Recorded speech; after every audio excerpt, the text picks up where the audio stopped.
খেলতে যাবি না তুই? চল না খেলতে যাই, চল না খেলতে যাই। যাবো কি না? ঠিক আছে চল যাই।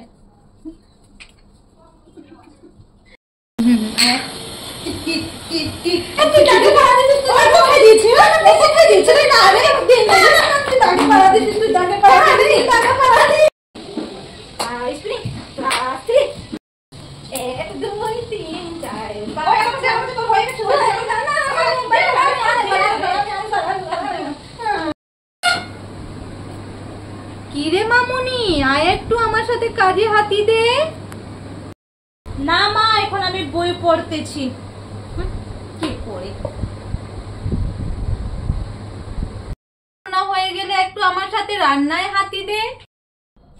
পড়াশোনা তো হয়ে গেছে, আমি এখন কলেজে যাব। কি রে মা, আজকে না রবিবার, তুই আজকেও কলেজে যাবি? রবিবার তো কি হয়েছে, আজকেও আমাদের প্রজেক্ট জমা হবে। এই তো আমার বাবুর ফোন আসছে, আমি এখন দেখা করতে যাবো, মাকে তো ঠকাই দিলাম।